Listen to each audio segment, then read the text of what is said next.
And boom, according to that, I'm live. Welcome. This is Tokyo Tonight. My name is Hiko Simon. It's 10:30 p.m. Sunday night, Japan Standard Time.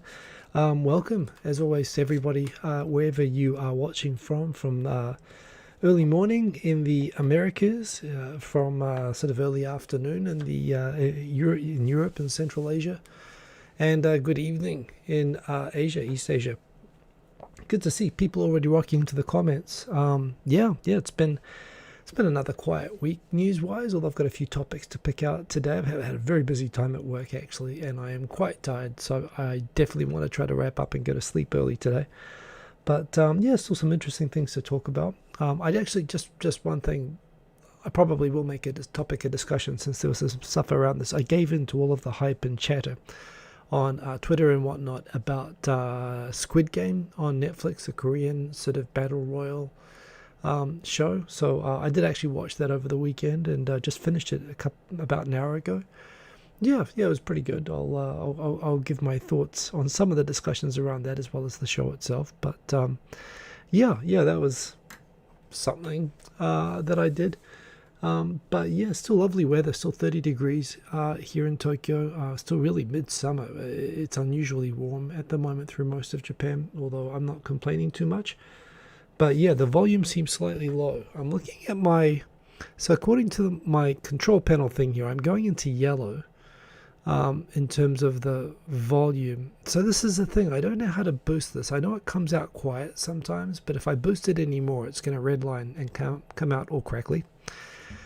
So, okay, I can try moving the mic a little bit closer. I can try this. I don't know if that's going to do anything with the volume there, but yeah, I wonder if there's something with my settings that I can send it through louder. I mean, like I say, I'm redlining the audio right now, so I don't think I can boost it anymore through my streaming software. But yeah, so anyway, let's see who's in there. Say hello to everyone. Remember, as always, one, if you want to get my attention, just say hello or ask me for a topic or ask me a question. Do what Sergeant Bilko did. Just type Hiko Simon. You got to spell it correctly. And it will flash orange like that. And if it flashes orange like that, I will always scroll after every story. I'll go back. And I can't read and process every single comment while I'm live streaming, but I will stop on the comments that have Hiko Simon. So if you want to get my attention, I will pay attention that way. So do that. I do appreciate it when people just say hello, tell me where they're streaming from, where they're watching from. That's always good fun. There's 15 people watching right now. It looks like most people seem to be commenting, so let's say hello. We've got Steve from Berkeley. Hello, Steve from Berkeley. Welcome to the show. Good to have you with us. We've got Sergeant Bilko. Boom.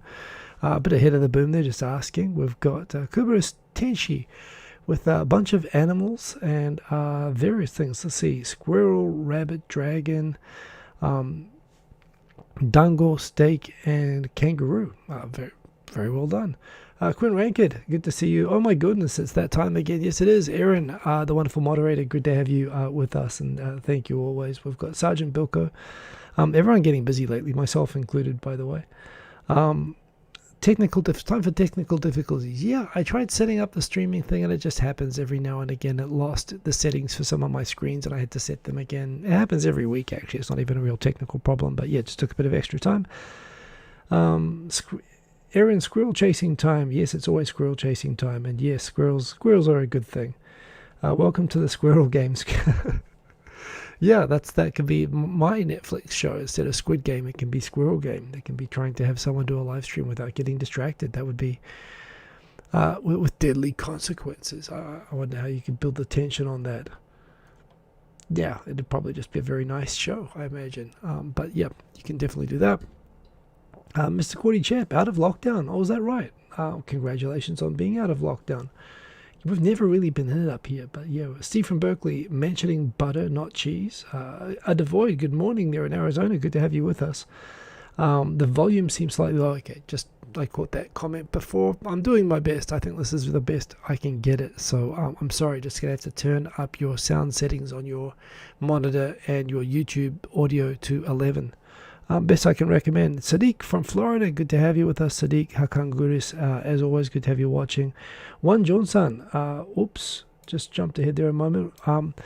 Good evening. I watched the first two parts of the Red Army documentary on my recommendation. Yeah, The Unseen Japan. It was pretty awesome, wasn't it? Thank you. Very, very interesting and thought-provoking. Maybe connecting a few dots. yeah, it's fascinating. I mean, it's so crazy as well. I've talked about this before, but yeah, it's connected with so many things. In a way, the Red Army is part of the reason why the LDP is the most successful, arguably right wing, although that in itself is also very complicated. But basically, the stability of support for the JCP is just because the Red Army so tainted the perception of socialism and leftist politics in Japan for such a long time. And it also effectively, basically, it was like they had, an idealist leftist party that somehow became like ISIS. And it just meant that it was seen, and it still is, elder people in their now, I guess, 60s and 70s still perceive like young people speaking up critically in terms of political speak. They associate that with the Red Army still, and it gets stomped on. So this is why there's no discussion of politics at work. It really affected the culture. So the apathetic 80s and particularly 90s and 2000s sort of culture in Japan around politics is all linked to that. So it goes super deep, and that's without even going very deep into the stories. I mean, there's more parts to come, which I'm looking forward to, about the international aspects, and but pretty grim actually. And again, I thought it was, on the one hand, a kind of a sympathetic, I suppose. It was a liberal perspective on the history of the Red Army, but it was just clear that they were just terrible, naive, spoiled, stupid people who were involved in it. I mean, spoiled isn't maybe the right term, but they were just basically, young idiots wanting to do stuff, and the way they ended up just turning on each other was crazy. So yeah, I'm glad you watched that one, Johnson. It's a great series, and fascinating, right? So yeah, DJ Sunnyside Up. Hey, I'm really super impressed at your pace keeping up making music. I've so failed at that lately. That reminds me, I'm not set up to do it tonight, but I really should get back to doing like a music final 10 minutes, which means I've got to speed up the show, which I should try to do. I'm always trying to do that, but yeah. Aaron always boosts the volume to 200% when editing. Yeah. I would love some help with this if there's something I can do. Like I say, I've got everything boosted as much as I can boost it in these settings, but I get the feeling maybe I'm missing something somewhere. So yeah.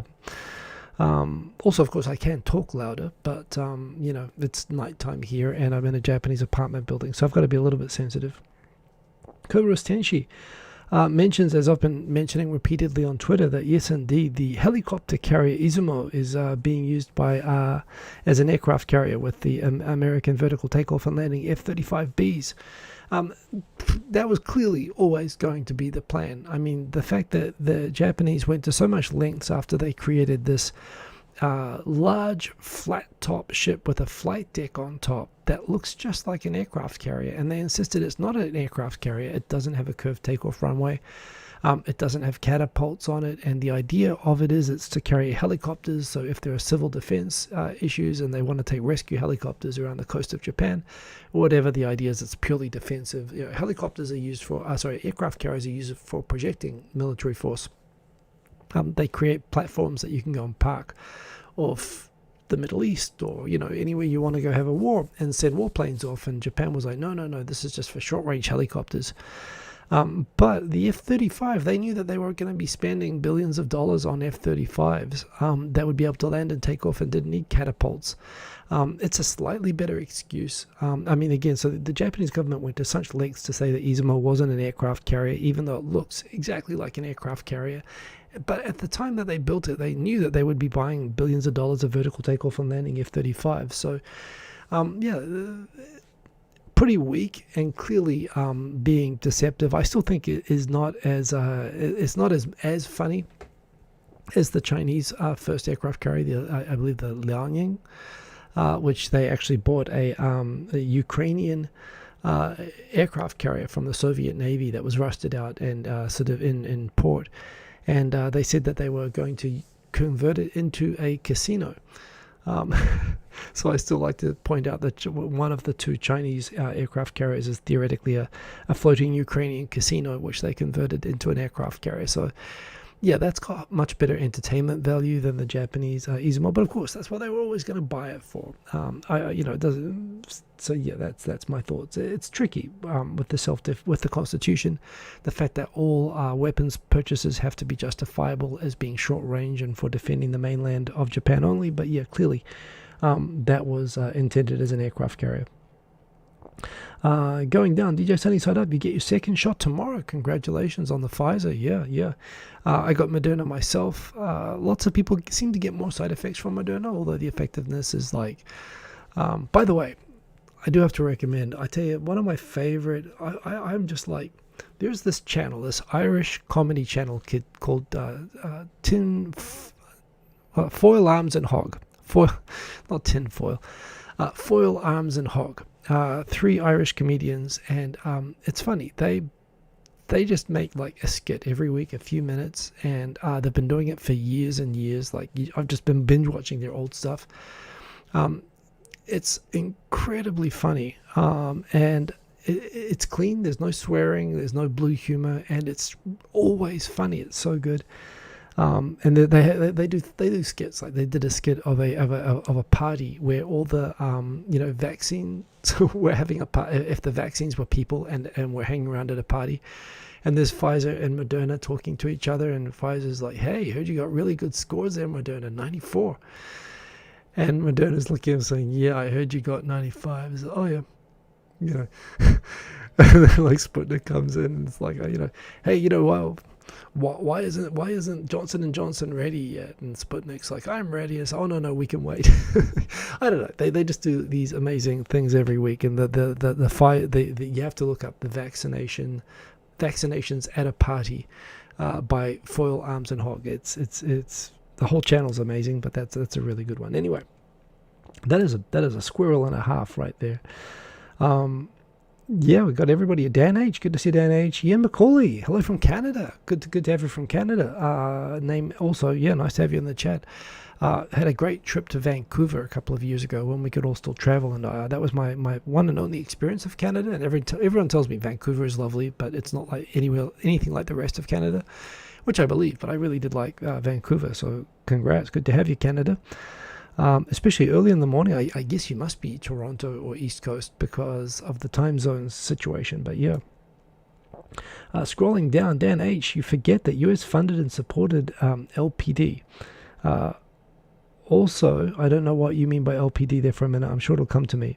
Also, going to talk about Japan abstaining in UN vote on Saudi Arabia's crimes in Yemen. I wasn't even aware of that, actually. That got no press coverage in Japan. Wonder if Son may have put pressure. Son doesn't really carry a lot of weight with the LDP, honestly. I would doubt that, but I don't know anything about that at all. Oh, so LPD? So you're not talking about MBS. I don't know. So clearly you're talking about something to do with Japan and Saudi.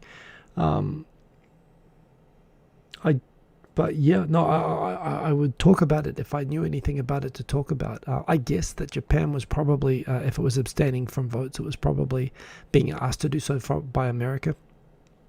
But yeah. Continuing on, we've got Milena. Good to have you, Milena. Glad that you caught the live stream. Great to have you with us. And Never Fear Shubas from Panama. Glad that you made it. Very jealous of your Panama Sunday mornings. And I'm sure having much better coffee than I have here in Japan. So, yeah, welcome. Good to have you with us. And not too late at all. Still going through the hellos.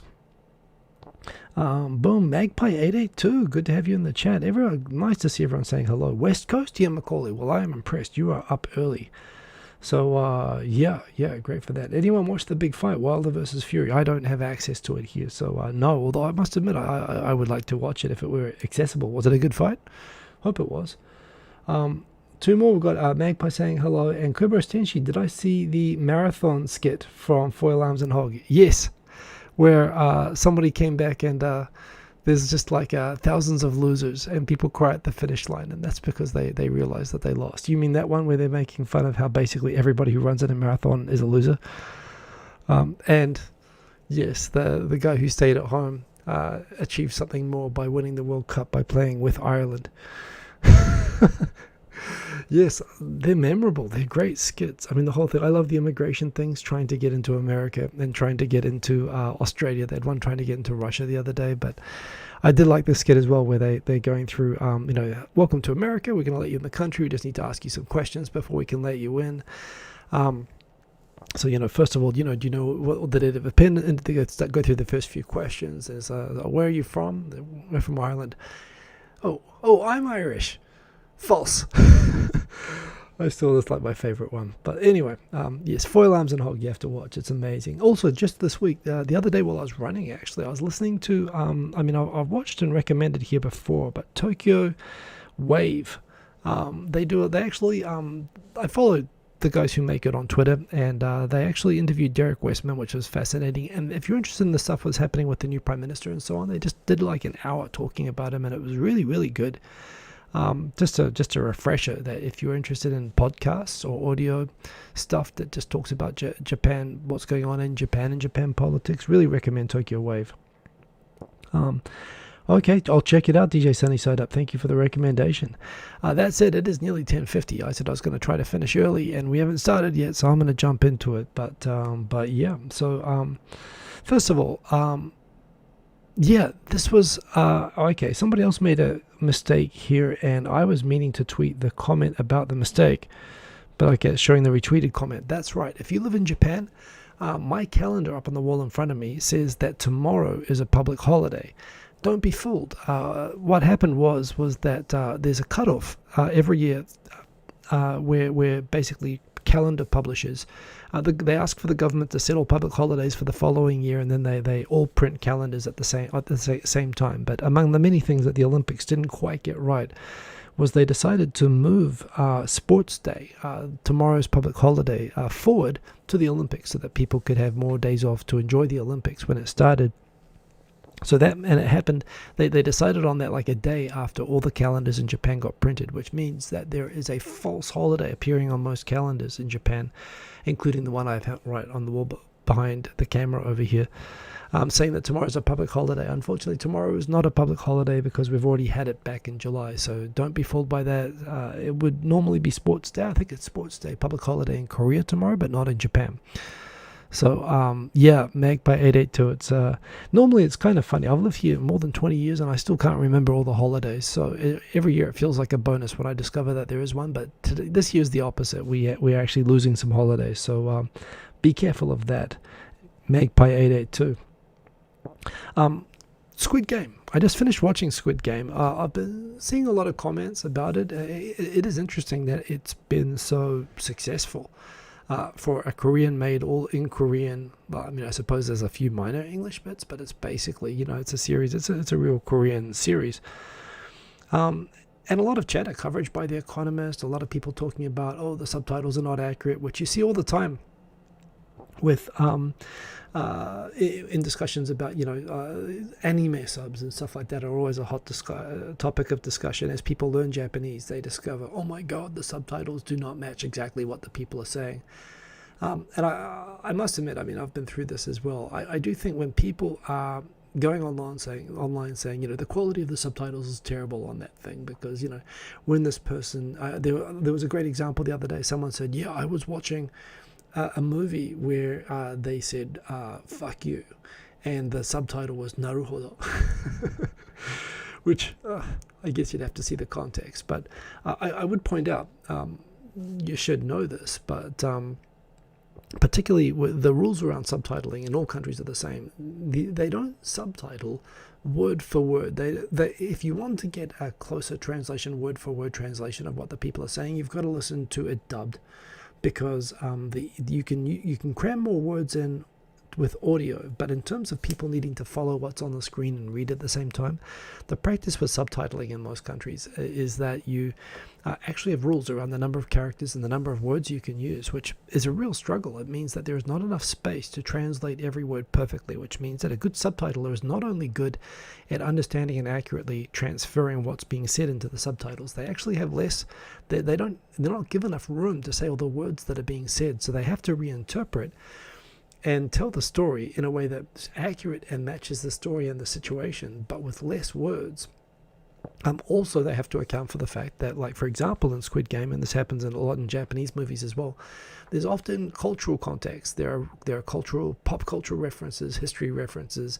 But when you're subtitling it for an audience like in America or New Zealand, they won't know those references, but you've got to make it work. So, of course, you also can't just translate, terms which are meaningless to an audience. The purpose of the subtitles is to allow someone to access and enjoy the content without needing to already be an expert on the culture. So, yeah, there's a lot of interpretation, a lot of just direct changing, so that overall the story sort of matches. But, there are quite big liberties that are taken with subtitles. And a good subtitler is not someone who's always spot on accurate with subtitles.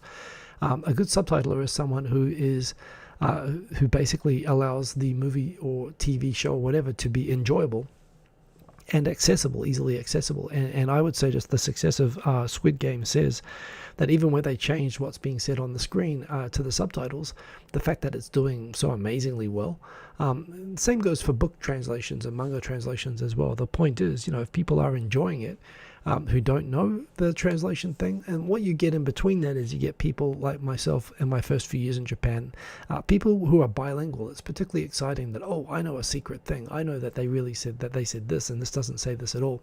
And people kind of want to often point and shout and say, they're not translating it correctly. I know what they're really saying. Part of it is, I suppose, 30% is even being generous, frankly. 30% is all concerned that, someone's made a mistake or not doing it accurately. But honestly, 70% and probably honestly more like 90% is just the thrill of realizing that you know another language well enough to point these things out. Truth is, being a subtitler is hard. And I would say, having just watched using the regular, not the caption subtitles, but the real subtitles, the purpose-built subtitles for Squid Game, it was pretty, I found it very accessible. I thought for the first 5 minutes, I was like, oh man, I don't know that I even want to go through the hassle of reading subtitles for this whole series. But I settled into it pretty quickly. I must admit, the other thing about Korean that is interesting is you realize when you're watching it and you're with the Korean audio while you're reading the subtitles is, there's a lot of words in there that are, that's the same as the Japanese word. You get your yaksoku and keizoku and, a bunch of words and situations. I mean, it still is 90% completely unfamiliar at all. But of course, the other fun part of it is you start to recognize, you start to be able to pick it up. You start to be able to recognize the phrase and, that's what they say for this. So, I enjoyed that aspect of it. So all the people, there are some viral tweets saying, that the subtitles are wrong. And no, they're not wrong. It's actually just a sign that the subtitle is good, that they changed it appropriately. In terms of the series itself, the other big commentary, I suppose, is that there are critics who are saying, they're just ripping off Japanese movies from the early 2000s like Battle Royale, which they are. And, to an extent, in Korean culture, just in the same way as, Japanese pop music and movies and so on, where clearly drew a lot of inspiration. I mean, it's ironic how how a lot of Japanese samurai movies themselves drew inspiration from US Westerns and then went on to go and inspire things like Star Wars and so on right back. They're almost, it's kind of weird how Japanese samurai dramas are in some ways very similar to, and then there was this mutual remake, like The Seven Samurai got made into a cowboy movie. It goes back and forth, right? Japan borrowed from Western culture, and it's always borrowed from Chinese, in Korean culture going up. But in terms of pop culture, Japanese pop culture sort of raced out, and particularly things like J-pop and movies, particularly through the 80s and into the 90s, was a step ahead of countries like Taiwan and Southeast Asia and Korea, which were, remember Korea was in a civil war for a long time, and its development curve was a little bit behind Japan. It's pretty much caught up to Japan now. In fact, I think wages, this is a topic I'm going to talk about later on in the show today, but actually there used to be this gap. Korea was still cheap and still developing. Even when I came to Japan, when you went to Korea, it was still clearly sort of lagging behind Japan in terms of development, and it's really not now. And nowhere is clearer than that to me than within pop music and movies. And just like Japan would take concepts, from Western movies and pop culture and other things and borrow it and build on it and make their own better stuff, Korea's done that with J-pop. Look, K-pop, 20 years ago was a pretty weak imitation of J-pop, and Lately, honestly, J-pop has gone absolutely to hell. It's just so insular, and it's so designed only for the domestic market, and they're so uninterested in trying to improve to be good enough to compete internationally. Whereas K-pop, they decided at some point about 15 years ago that they were going to try to get music onto the US and European charts, and we're going to care about making stuff that was good enough to get there. And I've talked with Japanese songwriters and commercial music producers about this, and they tell me that they recognize that there's a lot more technical skill and effort that goes into churning out a lot of the K-pop stuff. It's better crafted. It's because it's made to compete, and the Japanese stuff just isn't. It's just made to make money locally. And with movies as well, there's been this awful sort of trend with commercial cinema in Japan, where there's a lot of great ideas. Battle Royale, of course, spawned not only this, it spawned Hunger Games and a bunch of other, spin-offs. And sure, you can see the references, but what I'd say about this is it's a really well-produced, really well executed movie. And again, I'm not a fan of Korean cinema really very much, although I've seen a couple of movies lately, and I didn't like, for example, I guess it's not a Korean movie, but Snowpiercer, I believe it was produced by a Korean producer. Yeah, for example, there was a good zombie movie or whatever. There are things about Korean movies that annoy me a little bit, like the slow motion and violins and the sort of hitting the heartstrings with sledgehammers that they do, and their dramas and whatnot, that annoys me. But I gotta say, it was a good watch. It was a good story. It was well made. It was well produced. It was compelling.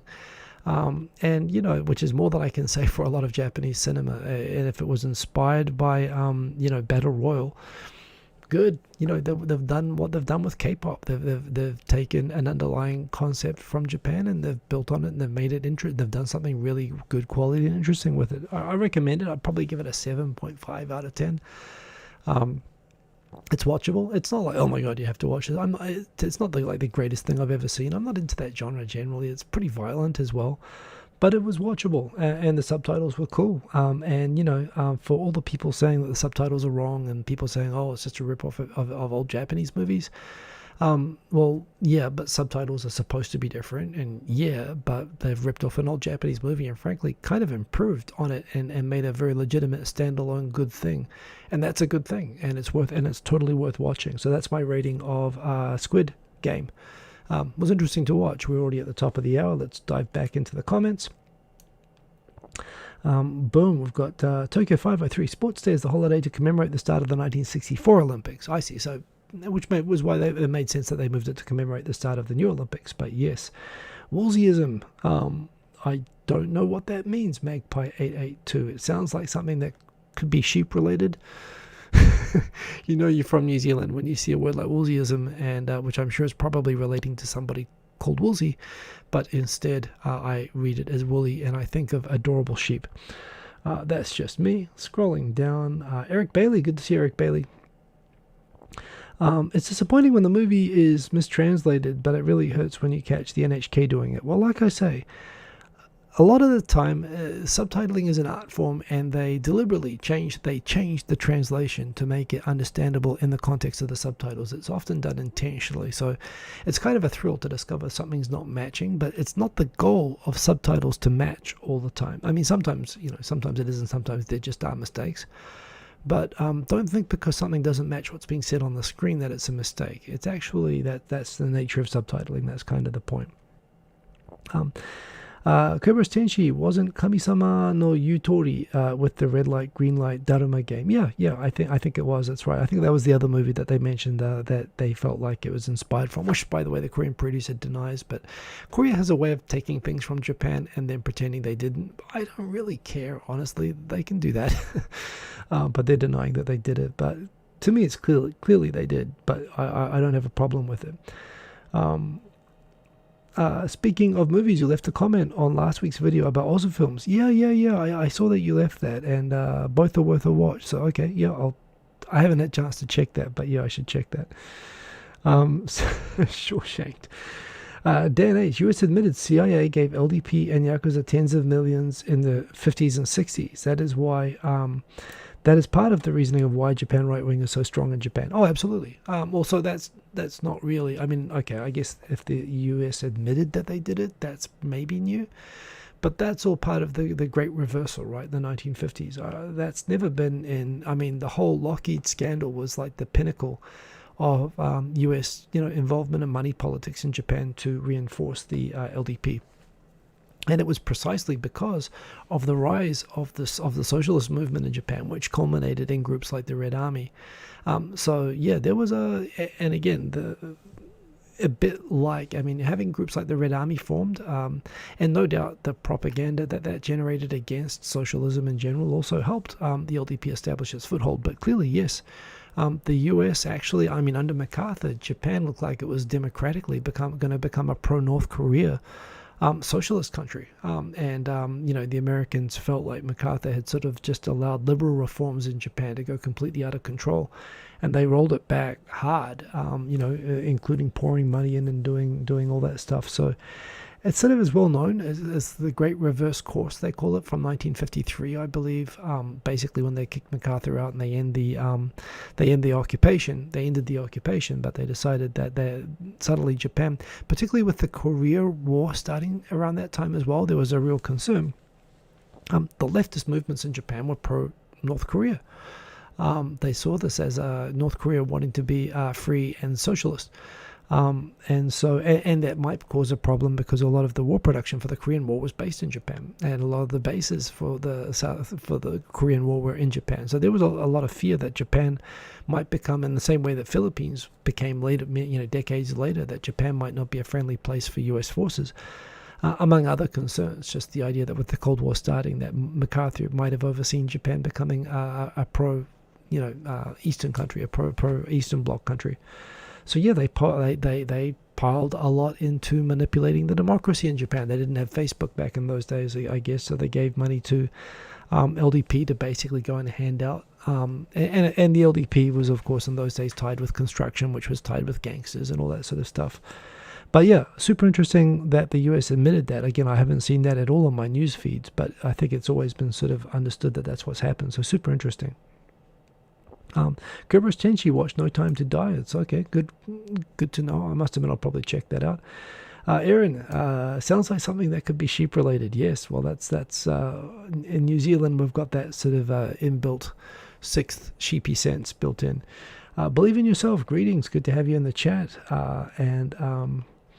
Yeah, I mean, of course, J-pop was inspired by 80s and 90s. Well, bear in mind, J-pop existed in the 70s and 80s as well. And yeah, of course, it borrowed heavily, in fact, in some outright plagiarized quite often Western music, just the same as Korea then did with Japanese music in the beginning.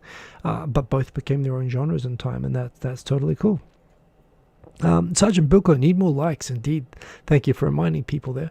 If you do like, remember to like. It does help the show. I'll give a reminder at the end. But yeah, 27 people viewing, by the way. Feel free to say hi. I do enjoy saying hello to everybody. I do try to catch all the names at least. Let's go on to the next topic. Yeah, there was a quake. When was it? It was like Wednesday. Or was it Thursday? In any case, it was a doozy. It was on the 7th, which was Thursday. So we had a proper quake. And it was centered on Tokyo. It was directly beneath Tokyo. It was actually Chiba technically. It was like underneath Disneyland. But it was a proper earthquake. It ended up being downgraded from a 6.1, although it still says right now that it's a 6.1. I heard it got downgraded to a 5.9, but it was directly below Tokyo. Interesting thing with the plates. So part of the reason Tokyo is just like it's such a terrible location earthquake-wise is three plates. Well, technically three huge plates, the Philippine plate, the Pacific plate, and the Eurasian plate all meet. All three meet like in Tokyo, but they don't meet perfectly in Tokyo. There's actually a part of the Eurasian plate which sort of dips down, and like it's like the bottom of it is like pointing down, but it's like chipped off at the top of it. And that chipped off part of the Eurasian plate is Tokyo, basically Kanto. It sits basically like a plate, like literally like a saucer or something, balanced on top of three converging plates, which is why Tokyo just gets earthquakes all the time. Like once every couple of weeks, there's an earthquake you can feel.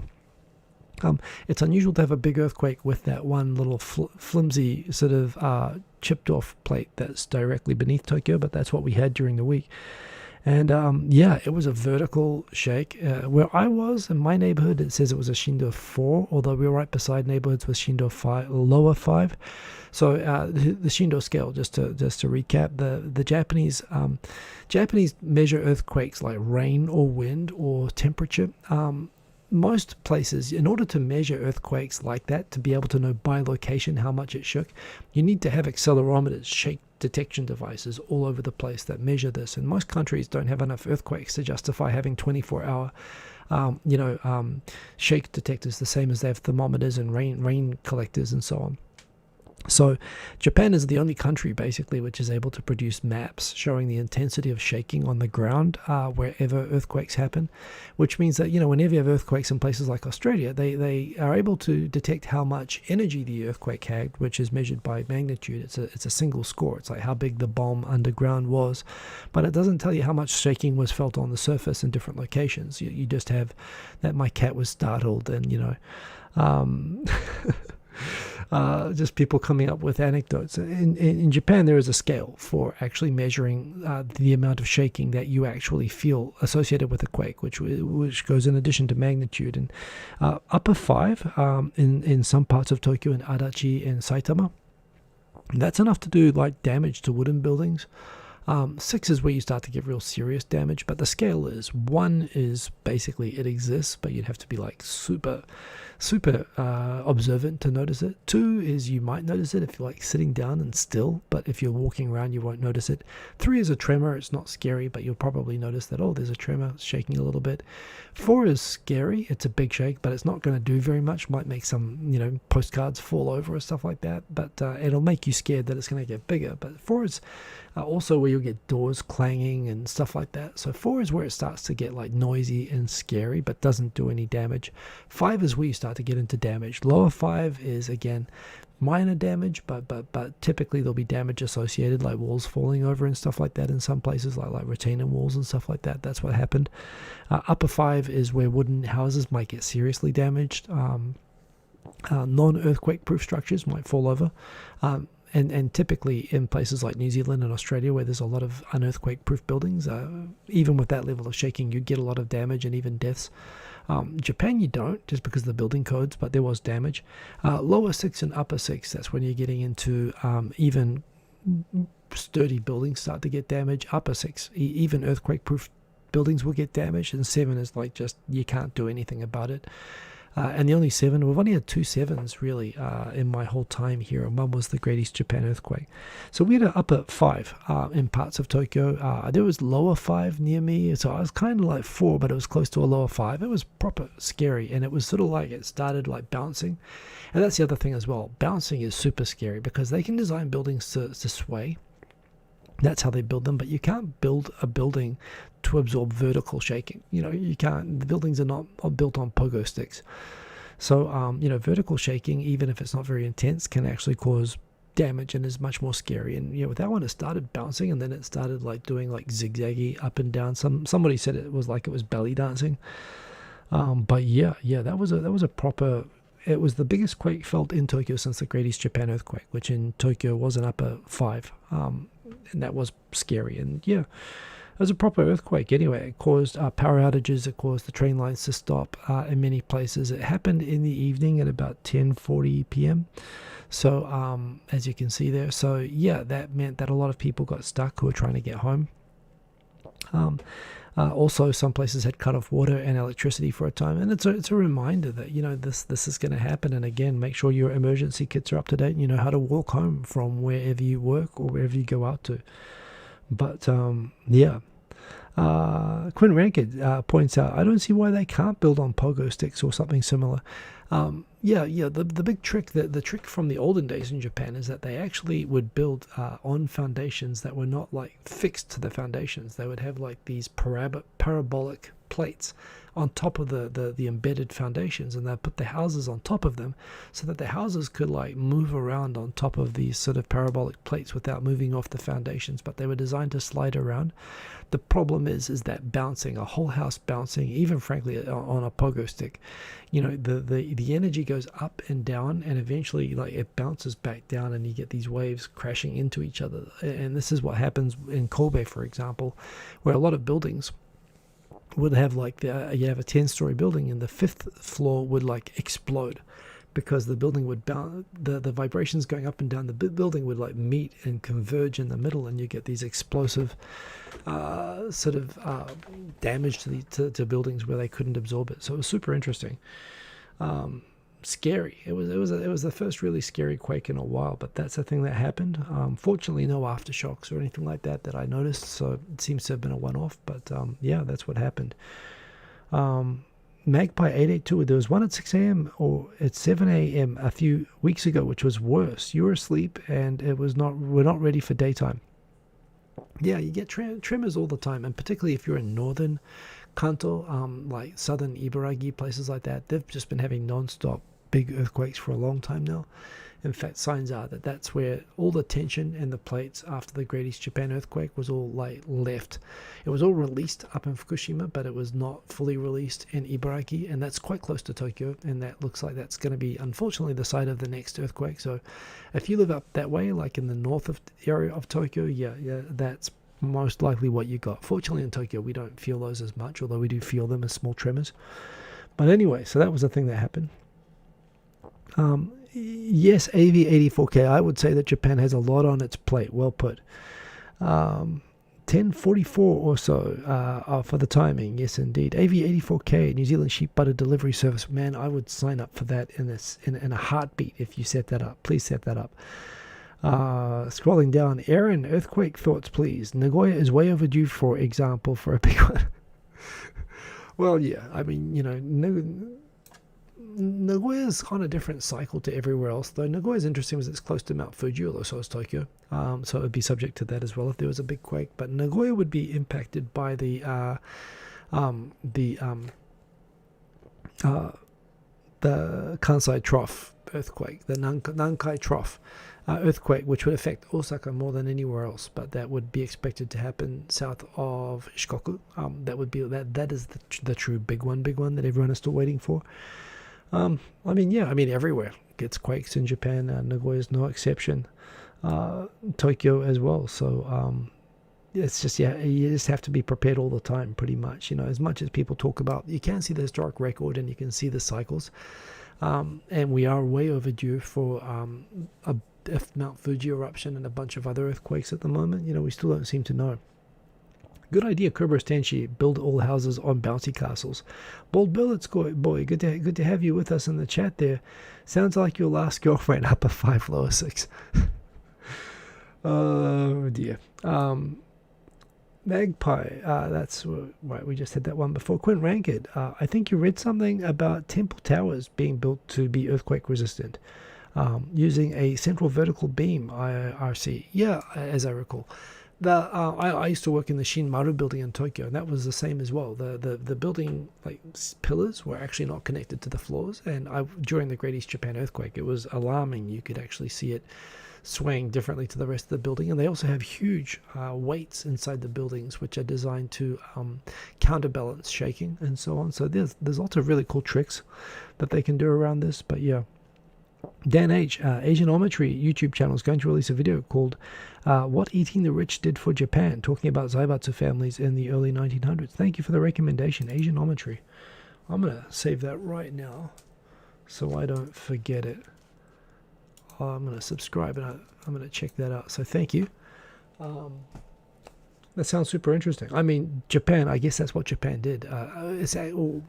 Specifically GHQ really did it. It's how they broke up the aristocracy and so on mainly with the inheritance tax. I assume that's what they're talking about. And yeah, this is just it. If you're a family which owns, if you're one of the old aristocratic families that owns lots of lands and antiques and so on, you've got no choice but to give it to museums because the taxes on it are unpayable. So yeah, be super interested to see that. Thank you for the recommendation, Dan H. Scrolling down. We're caught up. Go to the next story. Kishida's cabinet's kicked off, 59% approval rating, which sounds good, and it certainly is up from like the 30% approval rating that Suga had. That said, Suga had started out with a 65% rating. So compared to Abe and Suga, Kishida is starting out a bit below what previous administrations had. That said, it's going to be a national election in like a month. So it still is probably good for the LDP to be switching up at this time. Like I said before, a lot of great commentary on Kishida and the new government from Tokyo Wave. Some interesting thoughts there. I still find that Kishida says a lot of things, but he doesn't really like what I like about Kono is, love him or hate him, he says exactly what's on his mind, which is really unusual with politicians in Japan. Not only does he say what's on his mind, but he actually does those things, which is even more unusual. Kishida doesn't really, he's been a foreign minister, and I think he's had some other posts, including in the policy sort of center of the LDP. But he's not, I don't associate him with someone who's actually got his name attached to having done anything other than having Barack Obama visit Hiroshima for the end of war day in Japan, for the A-bombing commemorations. That was a big thing, and Hiroshima's his hometown, and he was the foreign minister at the time. But that wasn't really a big policy thing or anything like that, or anything that really does much for Japan, frankly. It was a big deal, but I don't really rate it in terms of qualifying him to be prime minister. And again, he ran his whole campaign to become prime minister like someone who knew he was going to get the job, and so it was just trying not to rock the boat and offend anyone. So his speeches were kind of empty with detail, other than saying, he promised a new form of capitalism that would recognize stakeholders more than shareholders, which caused the stock markets to actually drop dramatically this week when he became prime minister, so much so that he actually gave an interview saying, I don't mean I'm actually going to do anything. I'm not going to change I'm not going to increase the corporate tax rate or anything like that. No, I'm not going to be a radical change in capitalism. I'm just going to change capitalism. I just want to be nicer to all the people. That's literally all that he's saying. So he seems completely empty. The great commentary from Tokyo Wave on this that I heard, which I thought was really accurate about Suga. It's funny, people will now forget, because I also consider Suga to be such a terrible communicator, so bad that's what ended it. That's why he ended up needing to resign, and that's why he failed. I actually think Suga got a lot of actual good things done during his tenureship, but he was so bad at communicating around COVID and the Olympics, even when he was doing well. In the end of the day, that's what did him in. And they pointed out that actually when he was Abe's cabinet secretary for years, he was considered to be one of the most successful cabinet secretaries, a cabinet spokesperson for such a long time. But in that job, Suga's job was not speaking for himself. It was basically speaking for Abe, and speaking on behalf of the government. And he was very good at that. And it was kind of funny. He just froze up and was not good at doing it when the ideas and policies were his, and he was the one directly under fire and defending them. There's an observation that Kishida is going to face a similar challenge, that he's never been in a position of needing to defend controversial policies before, which he's now going to be in, and it'll be interesting to see how he goes. He clearly he's presentable, he speaks well, and so on, but I don't see any substance there so far. And look, that's what people vote for the LDP for, in order to not have substance, in order to have the status quo continue.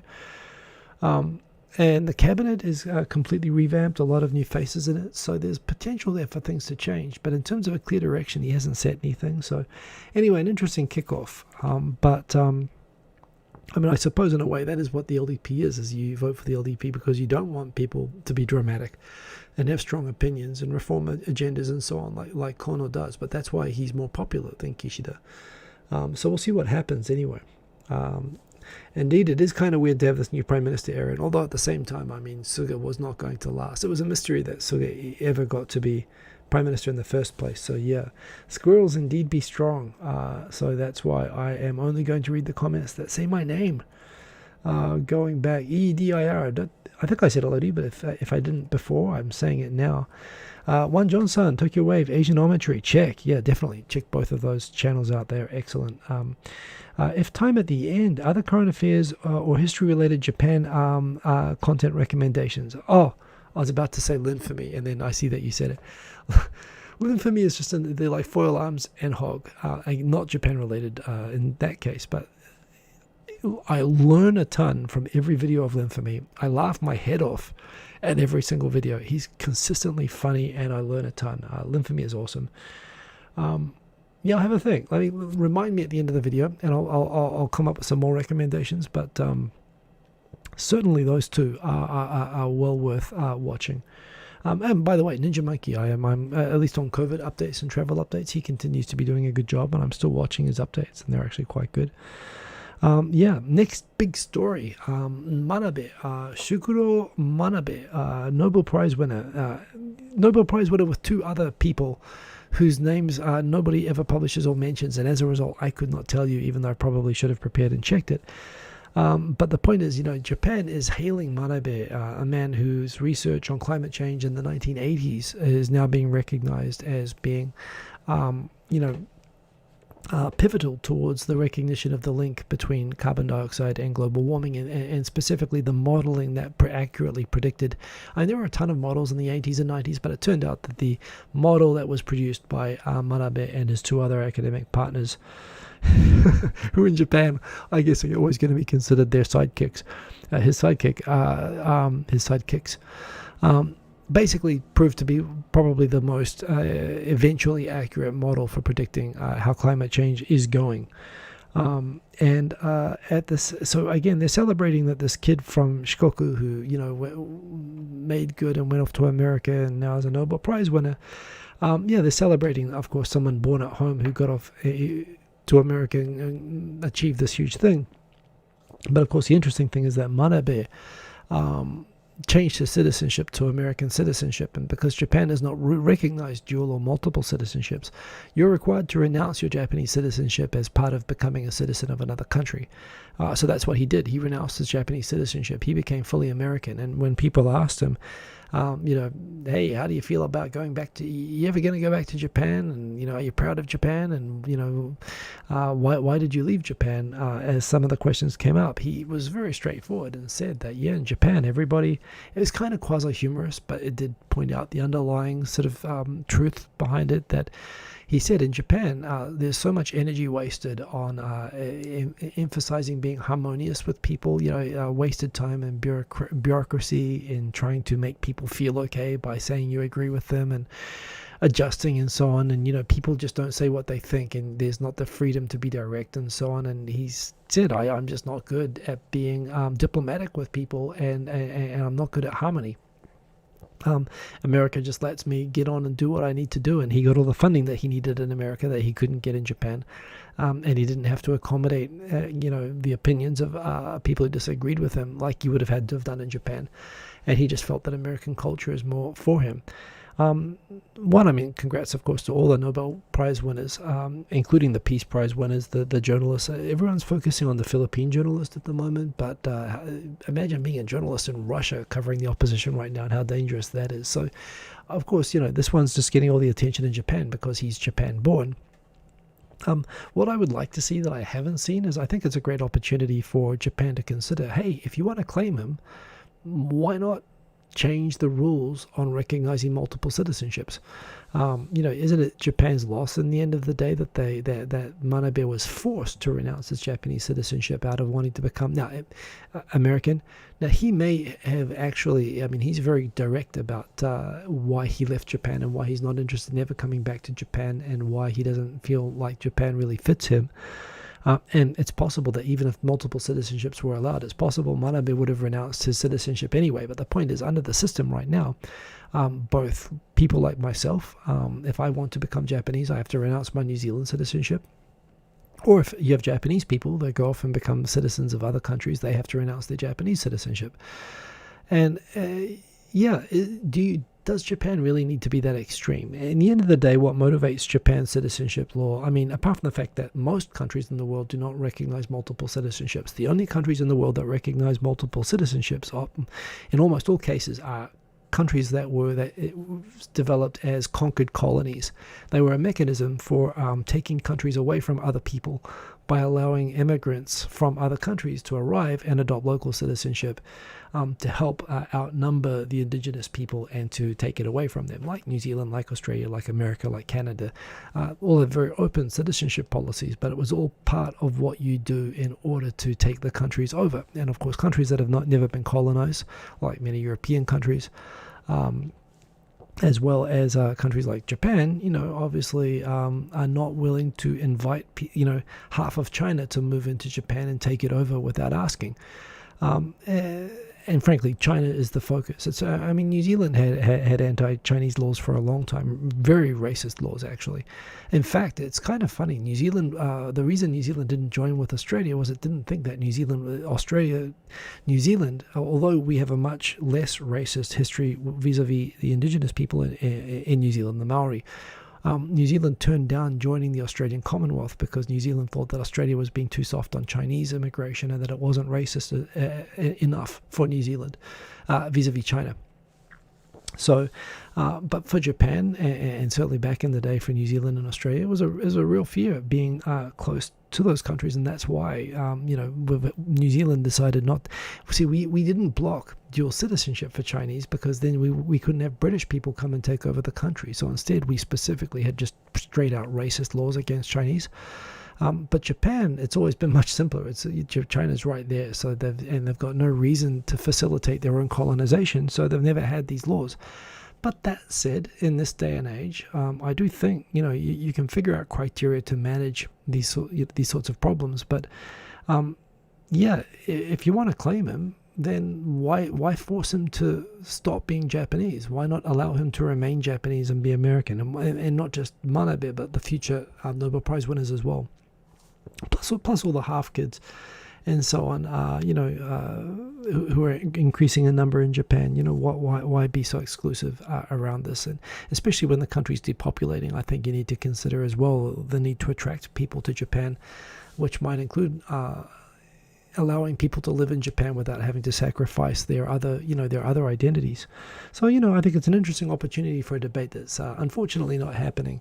But it is something that I guess everybody does when you've got somebody who's half, who's got any link to a background. You'll claim that person as your own when they're successful. That happens in a lot of things. But yeah. Anna Hainsley corrects me. Switzerland allows it and is very much not a colonized country.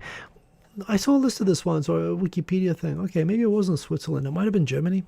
But there's a few Central European countries that are strict around that. But yeah. Maybe it's changed as well. Maybe my information's out of date. JZM points out only 3 in Europe don't have dual citizenship now. And I guess with the EU, which of course Switzerland isn't in, so that's a separate case. But yeah. I guess it makes sense when you've got Europe and you've got so much mixing happening there. So thank you, Anna, for the correction. Sorry if I misstated that.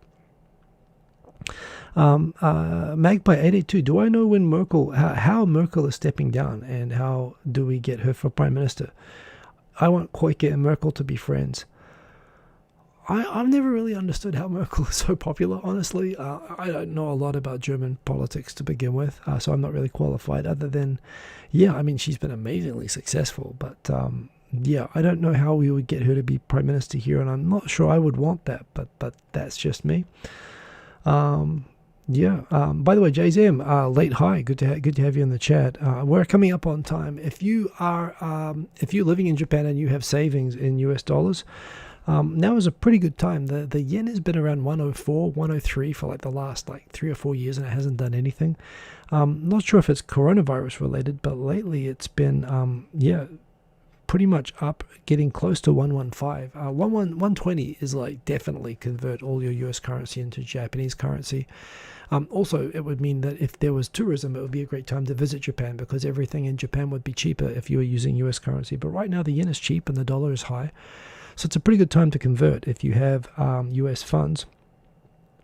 Good news just in terms of what's happening with vaccinations at the moment. One that we just had today, the last 2 days in a row have been the lowest counts of new coronavirus cases all year in Tokyo. We had something like 60 something cases today, which in a Tokyo prefecture population of 18 million. It's pretty good. In fact, I think it's 14 million for Tokyo Prefecture. Of course, Greater Tokyo has like 25 million, but yeah, and the positive rate, that number down there, the testing rate, 60 people. The people say, well, they're not testing, but the positive rate is 1.8%. 5% is considered indicative of sufficient testing. So and during the last wave, of course, it got up to 25%. They clearly weren't testing enough during that time, but right now, 1.8, they've got not only the lowest positivity rate that we've had, as well as the lowest overall numbers. So that indicates the numbers really are low at the moment. It's a bit of a mystery how it got so low, but it's not just withholding. If they were withholding testing, then the positivity rate would be much higher. 1.8 is super low, so it's actually pretty good at the moment. I don't think we're certainly done with it. Everyone's expecting another wave to come, but right now it's pretty good. Other good news is that for Japan,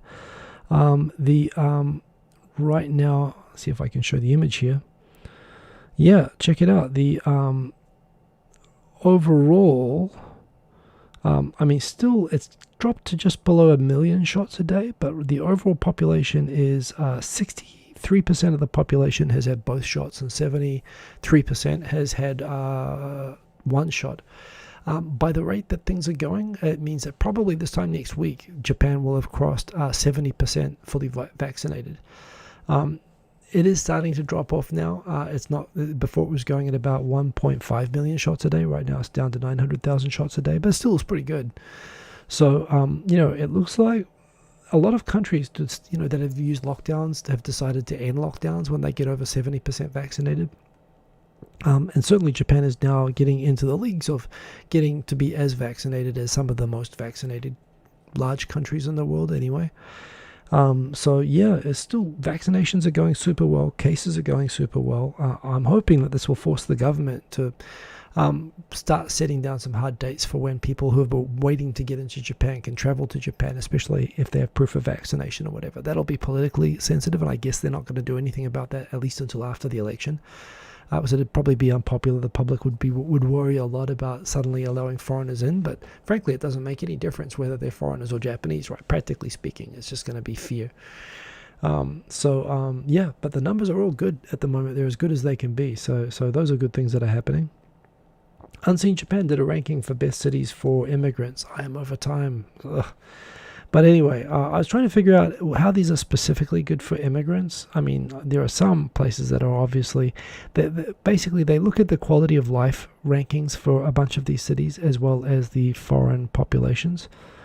And this is another one of those cases where the page, because I'm using an old browser, I wonder if I can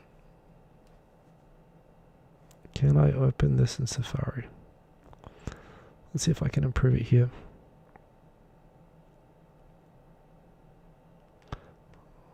Hopefully this will show up better.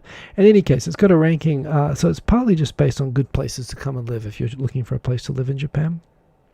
But it takes into account the number of foreign residents. And again, I'm using a way outdated version of iOS for this display phone, and so that is not working. So the top locations were Hachioji City in western Tokyo, followed by Kobe, followed by Machida City, also near Tokyo, followed by Tokyo Central, followed by, it was mainly the big cities. 5 of the top 10 were actually like satellite cities of Tokyo, including Yokohama and so on, but also included places like Sendai, Hokkaido, which are generally considered good places to live. So yeah, that was interesting. Generally aligns with my perception of good places to live. Dan H. recently read Ezra Vogel book about China and Japan facing history. He makes a small mention about Ito Hirobumi wanting bureaucrats to control politics of Japan instead of MPs. Well, indeed, that's how Japan ran its colonies as well, through the vice minister model, and it still is the case today. Yeah, it's not absolutist, but there's definitely always been a lot of influence with bureaucrats running Japan. So that sounds super interesting. iRock299, good to have you here in the comments. Glad that you made it. Don't forget to like, indeed, if you like. Moving right along. Oh yes, so YouTube has announced some interesting features. Some features were available but limited only to large channels, and others are total different ones. One thing that I really like is that they are allowing dubbing multiple audio tracks. If you're in Japan, you'll know there's an audio button on your remote control where you can watch movies dubbed into Japanese or in English. And you can switch just by pressing a button on the remote control, like you can do now on Netflix, where you can switch audio tracks. It looks like YouTube is going to allow us to have multiple audio tracks. So I guess it might be possible, for example, for someone like me, I could actually perhaps dub shortened videos and put a Japanese overtrack over the English, which would actually be kind of fun. I could dub myself. That reminds me, by the way, for the people that were complaining about the Netflix subtitles for Squid Game, I recalled how when I was backpacking and went on a bit of an adventure, I've been on a few trips to Romania. My first trip was in 1994. When I was in Romania in 1994, when the country was really still, the communist system had collapsed, but nothing had really set up in its place yet. It was kind of in anarchy.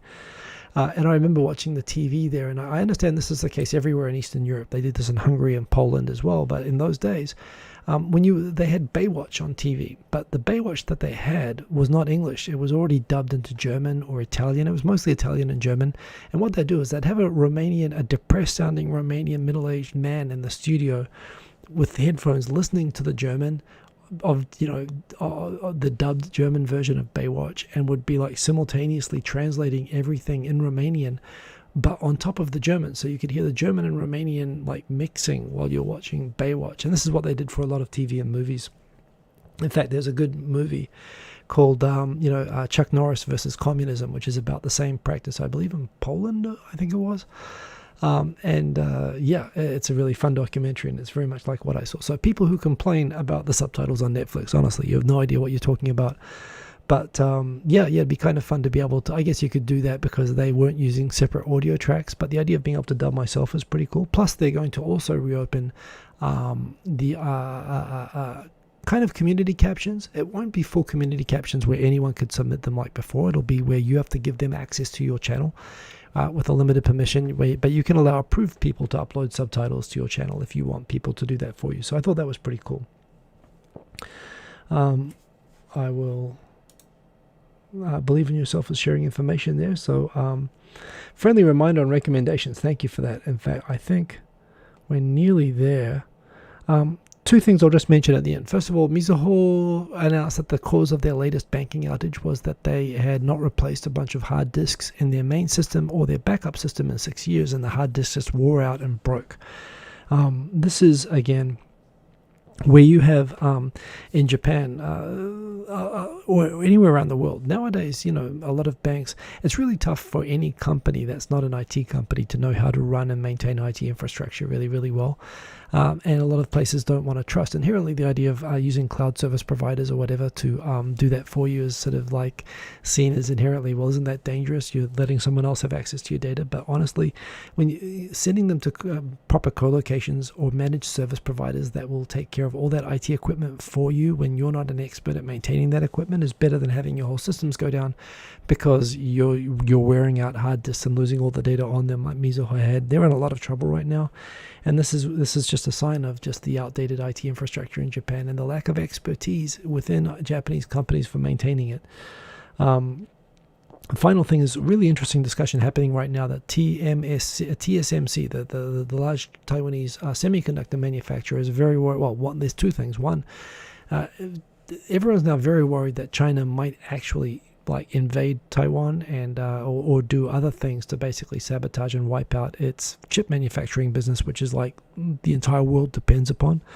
Another thing that's interesting is that semiconductors, which Japan used to be able to produce more cheaply and more effectively than the rest of the world, Taiwan and South Korea in particular managed to, like with the pop culture discussion earlier, they got good enough at making semiconductors and doing it cheaper than Japan, that they took all that business away from Japan. And that's why Japan doesn't make semiconductors anymore, because they can be made more effectively, more cheaply with the same level of technology in Taiwan than they can in Japan. However, wages have gone down so much in Japan that actually it's now getting to a point where average wages are now in South Korea are higher than Japan, which is kind of crazy that it's gotten to that point. But wages just haven't changed here in more than 20 years. And it's actually right now TSMC is looking at working with Sony to set up chip manufacturing plants in Japan from two perspectives. One, this is literally like when Japan used to outsource chip manufacturing to China and Taiwan to save money. Now it looks like Taiwan might be doing the same back to Japan for the same reason. Like the tables have turned economically. That's the first thing that's super interesting. The other thing that's interesting, of course, is that this also looks like it could have to do with national security. And indeed, TSMC worried that it could be, on an island that could be about to be, invaded at some point. Yeah, from both perspectives, I mean, I think Japan is also clearly very interested in making sure that it has a chip producing capability, or it gets one back. And I suppose Japan's kind of stagnant economy is going to be good for this. So, yeah, they're looking at setting up plants in Kumamoto. Super interesting times. That is all the topics. So coming back to the channel recommendations, let me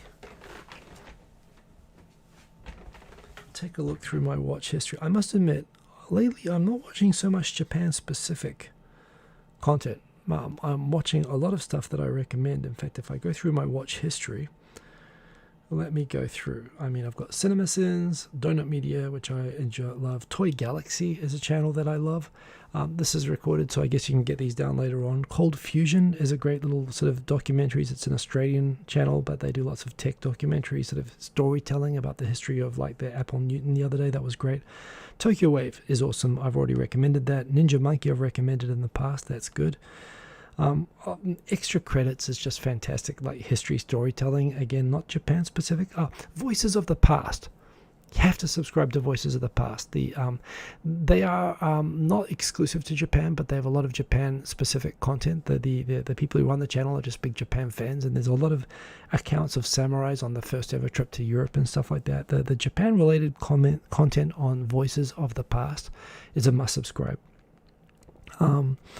Foil Arms and Hog is just like one of the best YouTube channels, best comedy channels anywhere. What else have we got in here? Got a bunch of reviews, bunch of history stuff, more Cold Fusion, music.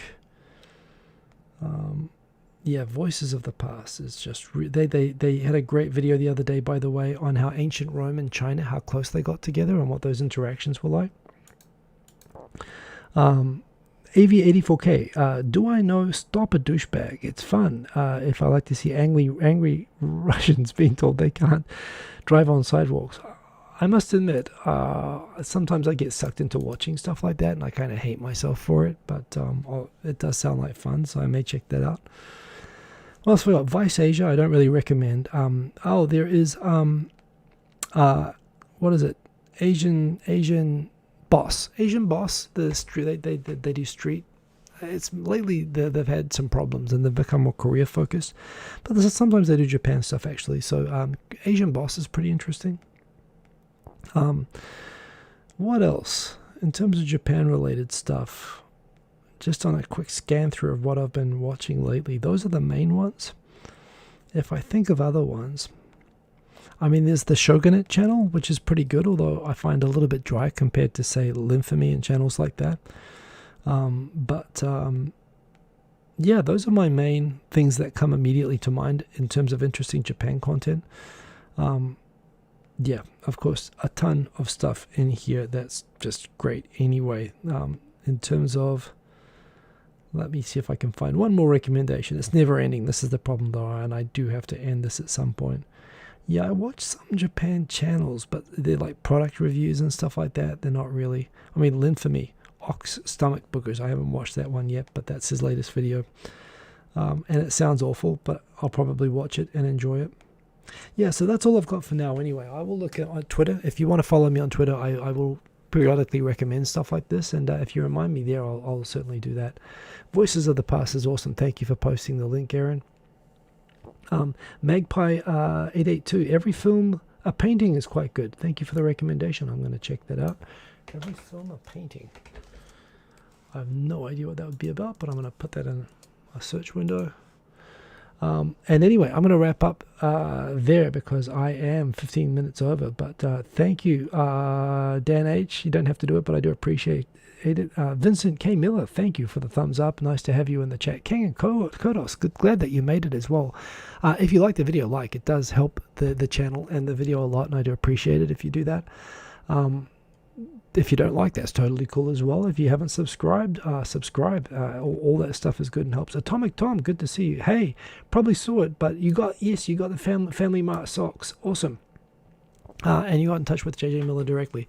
Very glad that you got the socks, Atomic Tom, and congratulations again on that. That was really, really cool. Really, really cool of JJ Walsh actually doing that giveaway, so that was pretty cool. Anna Hainsley, Germany only allows dual citizenship with Switzerland and Austria. That reminds me, there's the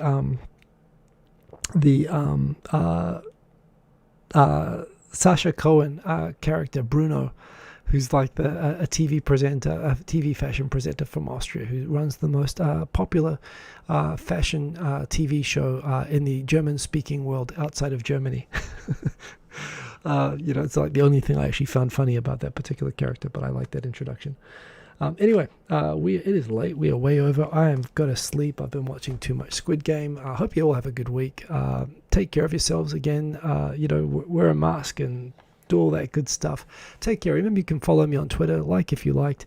Have a good week. Take care. If I ever get this down to 15 minutes, I'll start making music again. I really need to do that. But otherwise, yeah. Camden Hine, good to see you in there. I know there aren't any updates on the border, but do I have any guesses for when people start applying for visas again? Yes, Tokyo Wave said April. I personally think look for signs of announcements of what's going to happen after the election in mid-November. So I think end of November we'll know when things are going to change. I hope things will happen before April, but apparently the buzz around political consultants around town is April. So I don't know. I hope February, I think, makes more sense, but that's just me. Anyway, have a good week, everybody. And Eric Bailey, I make a point to watch someone I generally disagree with every day. Well, I hope I'm filling your quota. I personally, I love talking with people who I disagree with, although I always worry I'm going to scare them away. So I always try to be nice. But yeah. Anyway, cool. Have a good week, everybody. Boom. Peace. I've actually got to end the video at some point, don't I? I'm going to do that right now. Have a good week, everybody. Thank you. Believe in yourself, and Steve from Berkeley. Boom. Ending.